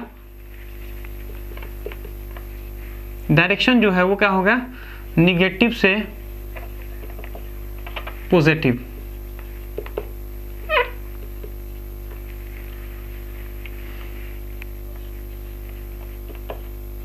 निगेटिव टू पॉजिटिव, निगेटिव से टू क्या होगा पॉजिटिव हो गया। तो ये चीज हो गया। अब हम लोग क्या करेंगे, अब हम लोग ये चीज देखेंगे कि डायपोल के कारण किसी पॉइंट पे यानी कि डाइपोल के कारण इलेक्ट्रिक फील्ड कितना होता है वो चीज़ हम लोग देखेंगे, है ना। इसमें डिफरेंट बेसिकली क्या होता है, 3 प्रकार का मतलब लोकेशन ऐसी होता है जहाँ पे हम लोग जनरली निकालते हैं। एक तो होता है उसके एक्सिस पे, दूसरा होता है क्वार्टर क्या लेता है उसके इक्वेटोरियल पे, और तीसरा जो होता है किसी भी एक जनरल पॉइंट पे निकालते हैं। तो पहला हम लोग केस लेते हैं, तो पहला से चीज लेते हैं, तो calculation of electric field due to dipole, है ना। तो पहले हेडिंग डालिए, आप लोग डालो हेडिंग मेरा लाल।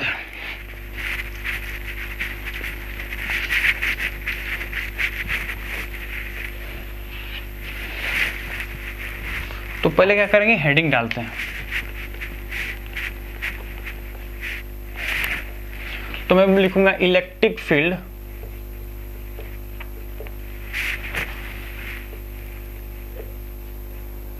Due to dipole. Electric field due to dipole, dipole के कारण कितना इलेक्ट्रिक फील्ड होगा उसको कैलकुलेट करना है। तो इसमें हम लोग क्या करेंगे, केस 1 को ले लेते हैं। केस 1 में अगर हम लोग इसे देखेंगे कि electric dipole along the axis, है ना। तो मैं लिखूंगा इलेक्ट्रिक फील्ड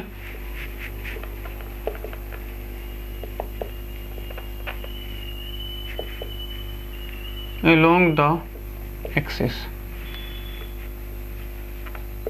एक्सिस के अलोंग। अब एक्सिस के अलोंग कैसे लिखेंगे उस चीज को समझने की कोशिश कीजिए।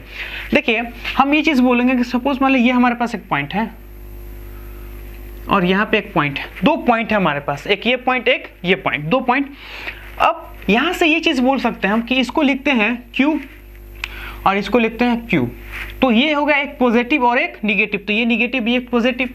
तो 2 इक्वल चार्ज को ही क्या बोलते हैं, 2 इक्वल अपोजिट चार्ज को ही डाइपोल बोलते हैं। और मान लेते हैं कि इन दोनों के बीच का जो डिस्टेंस है वो क्या है, यह A है, यह A है, यानी इन दोनों के बीच का जो डिस्टेंस है वो कितना हो गया, 2A है ना।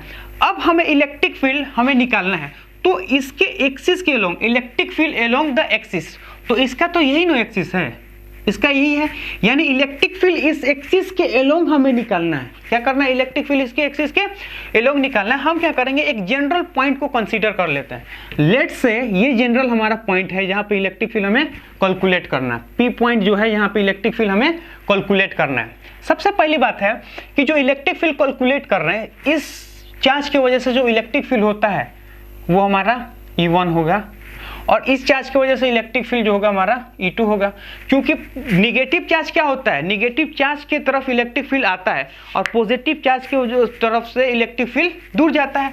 तो निगेटिव के तरफ आता है या नेगेटिव चार्ज का, और पॉजिटिव चार्ज का होता है पॉजिटिव चार्ज से दूर जाता है।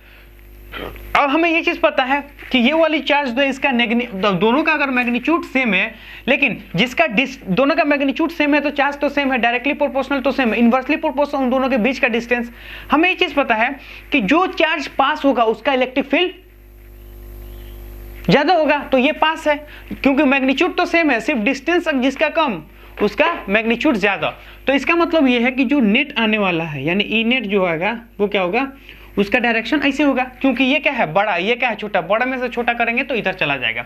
ये हमारे पास समझ में आ गया। अब हमें इलेक्ट्रिक फील्ड निकालना है, तो सिंपल सी बात है, इलेक्ट्रिक फील्ड का फॉर्मूला क्या होता है, इलेक्ट्रिक फील्ड किसी भी पॉइंट पे निकालना होता है किसी एक पॉइंट चार्ज की वजह से, वो होता है KQ divided by R square, KQ divided by R square. तो लगाते हैं KQ divided by R square.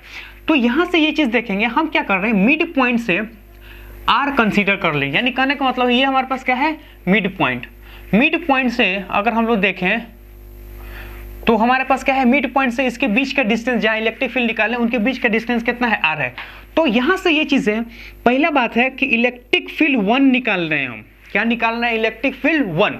तो जैसे इलेक्ट्रिक फील्ड, अच्छा इसका मैग्नीट्यूड निकालना भाई, 1 निकालेंगे, वो हमारे पास क्या होगा, K होगा, और Q हमारे पास क्या होगा, चार्ज, तो वो हमारे पास क्या हो गया, चार्ज है। अब हमें ये चीज पता है कि यहाँ पे देखेंगे तो ये प्लस माइनस का चार्ज है, तो यहाँ पे क्यू माइनस का चार्ज है तो साइन के साथ नहीं ले रहा क्योंकि मैग्नीट्यूड हमें डायरेक्शन पता है, ये चीज। अब इन दोनों के बीच का डिस्टेंस कितना, वो चीज देखिए, ये हमारे पास क्या है, R है, ये हमारे पास A है। तो r प्लस a का होल स्क्वायर। कोई दिक्कत नहीं। तो मैं ये चीज़ बोलूँगा कि अब हम लोग क्या करें, E2 निकालेंगे तो हमारे पास क्या होगा, k q। अब q के जगह पे क्या होगा, ये माइनस का था, ये क्या है, प्लस का था।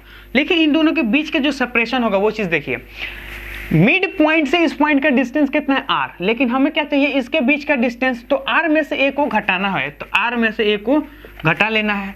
अब हमें क्या करना है, नेट निकलना है। तो ये हमारे पास जो नेट होगा वो क्या होगा, निगेटिव में से पॉजिटिव को घटा दो तो हमारे पास जो पॉजिटिव होगा वो हमारे पास कितना है, के q divided by r minus a. क्योंकि पॉजिटिव चार्ज की वजह से पॉजिटिव और निगेटिव चार्ज की वजह से निगेटिव। ये वाला क्या है इधर और वो वाला क्या है इधर, तो दोनों में क्या कर रहा है, माइनस करना पड़ेगा। तो ये होगा के q divided by r minus a का होल स्क्वायर। अब हमें इसको सॉल्व कर लेंगे, सिंपल सा बात है, इसको सॉल्व कर लो, आंसर आ जाएगा। तो ये प्लस होगा, आर प्लस में ए, आर माइनस में ए, ये चीज़ ठीक है। अब इन दोनों में से के क्यू क्या है, कॉमन आ जाएगा, बच क्या जाएगा, इसको जब इन दोनों में से इसको करेंगे तो ये स्क्वायर है, यहाँ पे ये वाली चीज़ है वो इसको काट देगा, ये बच जाएगा। तो यहाँ कितना होगा, आर प्लस में ए का होल स्क्वायर। फिर माइनस में देखेंगे तो माइनस में करेंगे, इसको करेंगे तो इससे ये कट जाएगा, तो ये हमारे पास इसको इससे कट जाएगा, तो ये हमारे पास क्या बच जाएगा, तो आर माइनस ए बच जाएगा, तो आर माइनस ए का होल स्क्वायर। अब हम क्या करेंगे, इसको आगे फर्दर सॉल्व करते हैं। तो आगे इसको फर्दर सॉल्व करेंगे तो ये हमारे पास क्या होगा, के क्यू, है ना। अब यहाँ पे ये चीज़ देखिए, इसका भी हमें क्या करना है, स्क्वायर निकालना है, इसका भी हमें क्या करना है, होल स्क्वायर निकालना है। तो यहाँ पे देखेंगे आर स्क्वायर प्लस में ए स्क्वायर प्लस में 2a आर, फिर ये तो माइनस हो गया कॉमन, इसमें ही देखेंगे तो आर स्क्वायर माइनस में प्लस में ए स्क्वायर माइनस में 2a आर ए, ये हमारे पास हो गया। और यहाँ से ये चीज़ देखेंगे तो इसको हम लोग यहाँ कर देते हैं, तो जो नीचे वाला टर्म होता है वो हमारे पास एज इट इज़ बच जाता है, आर प्लस में ए का होल स्क्वायर, वो कितना होता है, आर माइनस ए का होल स्क्वायर। ठीक, कोई दिक्कत नहीं, आराम से देखेंगे। अब जब हम इसको खोलेंगे तो ये क्या है, प्लस, जैसे इसको करें ये माइनस तो ये माइनस ये कट गया। अब ये चीज़ देखिए, ये माइनस मिलके क्या हो गया, प्लस हो जाएगा। तो अगर मैं ये चीज़ बोलूँगा ये प्लस हो जाएगा तो आखिर ये कितना होगा,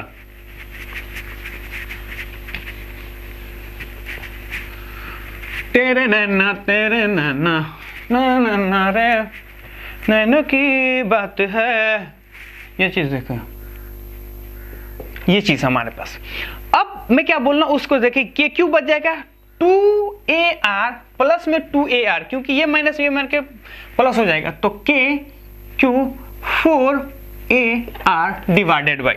अब इस चीज को देखिए, एक हमारे पास फॉर्मूला होता है a plus b, a plus b a minus b, है ना। इसको हम लोग लिख सकते हैं ए स्क्वायर माइनस में बी स्क्वायर, ये हमारे पास फॉर्मूला है। अब इसको देखिए और इसको देखिए, दोनों मैच कर सकता है, सिर्फ ए के जगह पे क्या है, आर है, और ए के जगह पे क्या है, बी है। आर के जगह पे ए है और ए के जगह पे बी है। लेकिन यहाँ पे देखिए, यहाँ पे स्क्वायर है, यहाँ पे कोई पे स्क्वायर नहीं है, यानी ए प्लस बी इंटू ए माइनस में बी, वो ए स्क्वायर माइनस बी स्क्वायर। तो यहाँ पे देखिए, यहाँ पे स्क्वायर नहीं है। तो एक चीज बात सिंपल है कि सिर्फ इसमें किसका डिफरेंस है, स्क्वायर का। तो अगर स्क्वायर का डिफरेंस है तो हम क्या करेंगे, स्क्वायर का डिफरेंस लगा देंगे। अगर स्क्वायर का डिफरेंस है तो स्क्वायर का डिफरेंस लगा देंगे। अब यहाँ ये वाली चीज तो इस फॉर्मूला से मैच कर रहा है। अब चूंकि यहाँ पे स्क्वायर है, इसीलिए यहाँ पे भी क्या होगा, स्क्वायर हो जाएगा। तो यहाँ पे ये चीज देखेंगे, ये हमारे पास क्या है, फॉर्मूला आ गया। लेकिन ये हमारे पास करेक्ट फॉर्मूला है, जो फॉर्मूला हम लोग को फॉर्मूला हमारे पास क्या है, ये करेक्ट है, जो इलेक्ट्रिक फील्ड से आया हुआ है। लेकिन अब इसमें क्या करेंगे, हम इसमें अप्रोच लगाते हैं। देखिए हम क्या बोल रहे हैं कि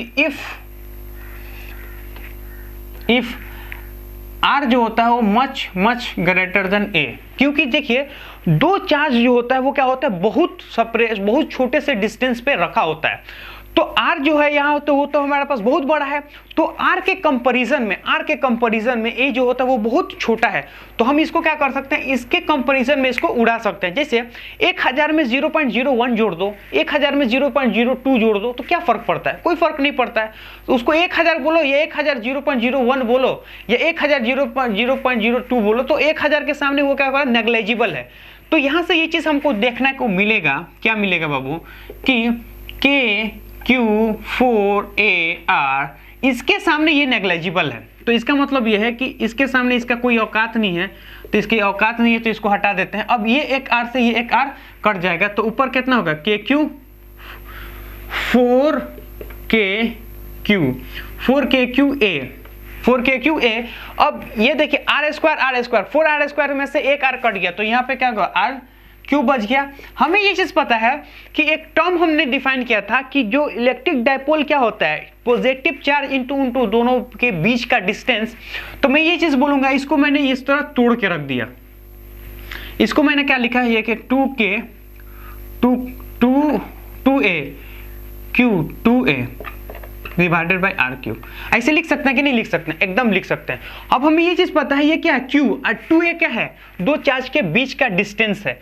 तो Q जो चार्ज होता है और उन दोनों के बीच के डिस्टेंस को ही क्या बोलते हैं हम लोग, इलेक्ट्रिक डायपोल। इसका मतलब ये है कि यहां से लिख सकते हैं 2KP divided by R cube. अब ये हमारे पास मैग्नीट्यूड आ गया। अब डायरेक्शन के साथ करेंगे तो हम ये चीज बोल सकते हैं कि electric field which is equal to 2KP divided by R cube. यहां से ये चीज पता चल रहा है कि इलेक्ट्रिक फील्ड का डायरेक्शन और इलेक्ट्रिक डायपोल का डायरेक्शन, दोनों का डायरेक्शन क्या होगा, सेम होगा। क्योंकि देखो ना, इलेक्ट्रिक डायपोल को कैसे डिफाइन किया गया, इलेक्ट्रिक डायपोल को डिफाइन किया गया है जिस डायरेक्शन में इलेक्ट्रिक डायपोल होता है उसी डायरेक्शन में इलेक्ट्रिक फील्ड होता है। क्योंकि इलेक्ट्रिक डायपोल हमेशा निगेटिव से पॉजिटिव जाता है। देखिए ना, ये है निगेटिव, ये है पॉजिटिव, तो निगेटिव से पॉजिटिव जाता है। हमें ये चीज पता है कि E2 जो है वो ज्यादा है, E1 जो है वो कम है। तो नेट जो हमारा इधर आ रहा, तो इलेक्ट्रिक डायपोल भी तो इधर है, निगेटिव से पॉजिटिव। तो मैं यहां से बोलूंगा कि direction of electric field and direction of electric field and dipole, direction of electric field and dipole are same direction, are in dipole are in same direction, same direction in case of along axis, in case of along axis के along रहेगा तब ये चीज valid है। इसमें कोई दिक्कत नहीं है। अब हम लोग क्या करते हैं, अब हम लोग लेते हैं एक प्रकार का दूसरा केस। यानी अगर सपोज मान लेते हैं कि अब हम इस चीज को इक्वेटोरियल पे रख लें, क्या लिखे, इक्वेटोरियल पे, तो वहां पे इलेक्ट्रिक फील्ड हम लोग कैसे कैलकुलेट करते हैं वो चीज को देखिए। तो सबसे पहले हमें क्या करना है, इसको मिटाना पड़ेगा। तो केस 2 में हम लोग लेते हैं electric field at equatorial point, यानी इक्वेटोरियल पॉइंट पे कितना इलेक्ट्रिक फील्ड होगा, वो चीज हम लोग क्या करेंगे, कनेक्ट करेंगे और फिर उस चीज को देखेंगे कि आखिर वो चीज कैसे होता है। नैना की बात है,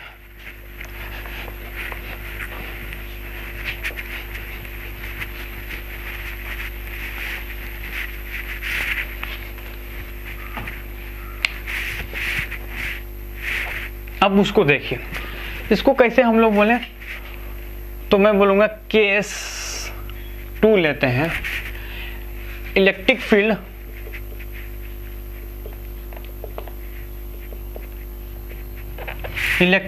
at equatorial point, electric field at equatorial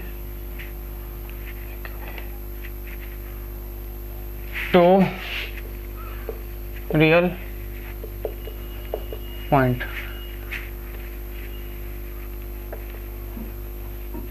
electric field at equatorial point, equatorial point पे कितना इलेक्ट्रिक फील्ड है वो चीज हमें क्या करना है, पता लगाना है। अब इसको क्या है, देखिए हम क्या करेंगे कि यहाँ पे एक प्रकार का पॉजिटिव चार्ज और यहाँ पे एक निगेटिव चार्ज, ये है पॉजिटिव, ये है पॉजिटिव चार्ज और ये है निगेटिव चार्ज, और इन दोनों के बीच का डिस्टेंस जो है वो r है, नहीं इन दोनों के बीच का डिस्टेंस जो है वो a है। और किसी भी r डिस्टेंस पे ये हमारा पास क्या है, r जो है वो सेंटर से ले रहे हैं, आपको भी पता है, इससे पहले भी सेंटर में लेते हैं। यहाँ पे हमें इलेक्ट्रिक फील्ड निकालना है, यानी इसके एकदम बीचों बीच, समझ में आ रहा है ना। इक्वेटोरियल पॉइंट मतलब क्या होता है कि ये पॉइंट दोनों ए डिस्टेंस से सेपरेट है। तो इस लाइन से किसी r डिस्टेंस पे, इस लाइन से किसी r डिस्टेंस पे हमें कितना इसका इलेक्ट्रिक फील्ड कितना होगा, हमें वो चीज़ कैलकुलेट करना है। तो ये हमारा r, यहाँ पे देखिए। अब हमें ये चीज़ पता है, सॉरी यहाँ निगेटिव होगा, छिछी यहाँ पॉजिटिव होगा। आप दूसरों को भी प्लॉट के भी करोगे ना, आंसर में कोई कमी नहीं आएगा। हमें ये चीज़ पता है कि यहाँ से इस चीज़ को देखिए,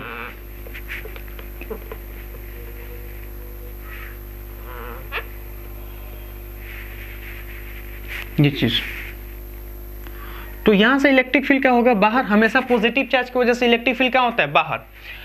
अब मैं ये चीज़ बोलूँगा, ये मान लेते हैं थीटा, तो हॉरिजॉन्टल से क्या बना रहा, स्ट्रेट लाइन है, तो ये भी थीटा होगा क्योंकि एंगल में कोई चेंज नहीं होगा।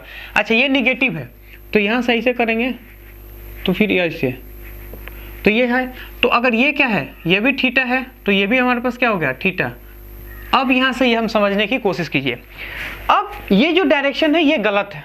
क्यों गलत है, क्योंकि निगेटिव चार्ज जो होता है हमेशा, निगेटिव चार्ज की वजह से इलेक्ट्रिक फील्ड जो होता है हमेशा एलोंग द चार्ज की वजह से होता है, पॉजिटिव चार्ज के बाहर, नेगेटिव चार्ज के अंदर। तो ये हमारे पास आ गया, तो इसको बोलेंगे हम लोग क्या, E2, और इसको बोलेंगे E1।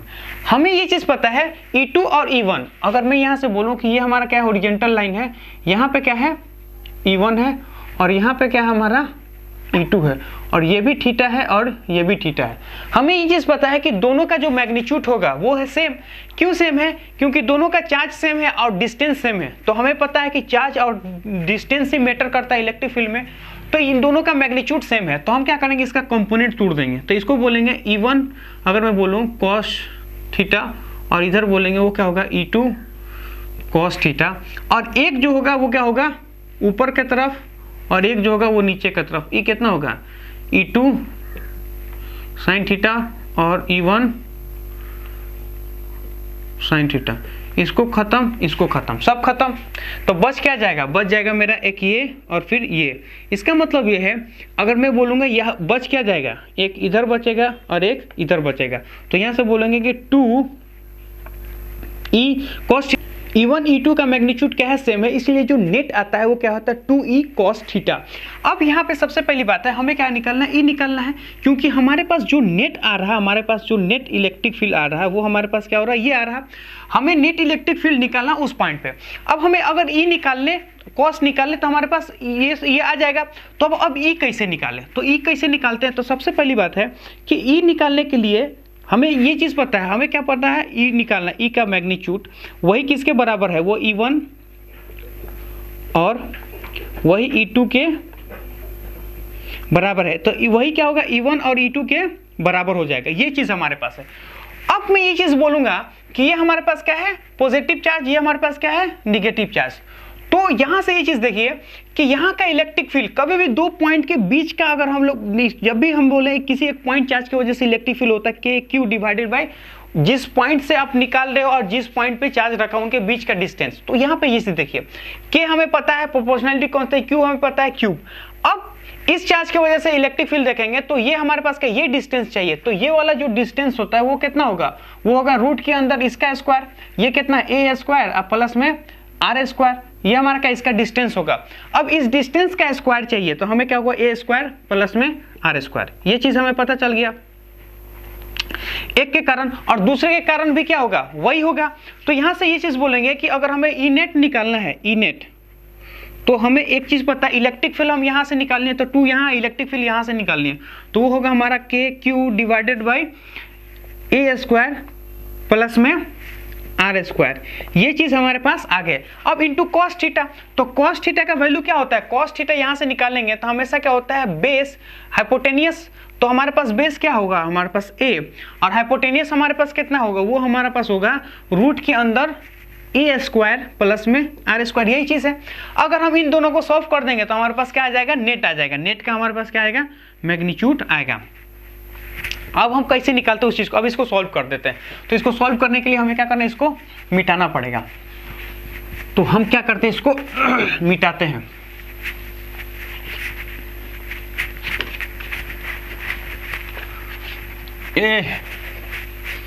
मिटाते हैं या फिर इसको देखते हैं।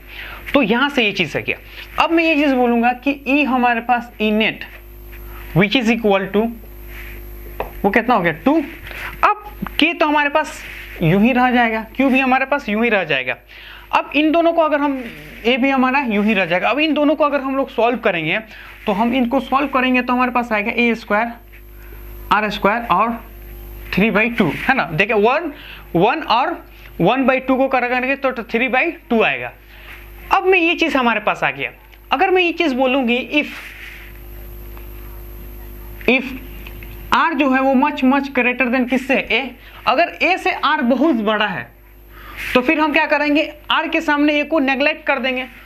तो ई नेट जो होगा हमारा वो क्या होगा, वो होगा 2k/q/a डिवाइडेड बाय, इसके सामने ये क्या हो गया, तो ये स्क्वायर और 3/2। तो हम ये चीज देखेंगे, ये वाला और ये वाला क्या होगा, एक दूसरे से कैंसिल आउट हो जाएगा।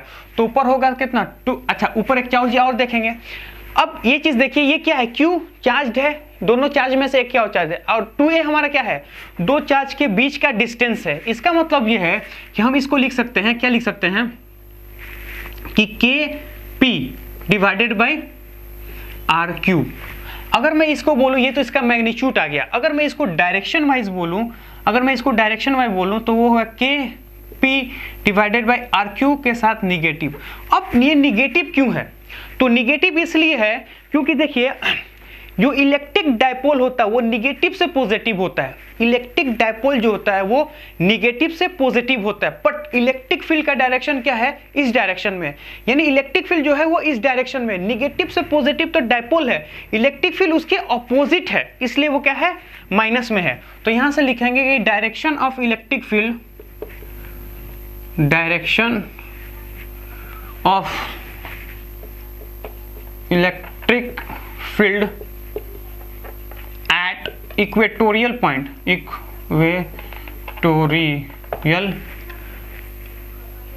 equatorial point is opposite to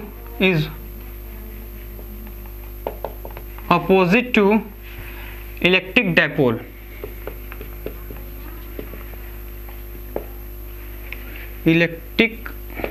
opposite to electric dipole। Electric dipole के क्या होगा, अपोजिट होगा। यहां से ये चीज निकाल लेते हैं। तो आप लोग ने ये चीज देखा। अब हम लोग क्या करते हैं, इस लेक्चर को करते हैं समाप्त। अगर मेरा ये लेक्चर आपके लिए यूजफुल है और ये कंटेंट आपके लिए अच्छा लग रहा, तो आपको क्या करना है, चैनल को लाइक करें, सब्सक्राइब करें और शेयर करें, क्योंकि मैं इसके ऊपर डिटेल में हर चीज़ लेके आने वाला हूँ। IIT हो गया, नीट हो गया, जेई हो गया, क्लास 9, 10 सब कुछ लेके आने वाला हूँ। अभी फिलहाल हम लोग बोर्ड के लिए पढ़ रहे हैं, तो अभी फिलहाल बोर्ड का कंटेंट डालूंगा। उसके बाद से नेक्स्ट मैंने जो हमारा टाइम आएगा उसमें हम लोग और भी चीज़ें IIT जेई के लिए पढ़ेंगे। तो चैनल को करें, लाइक करें, सब्सक्राइब करें। जय हिंद, जय भारत।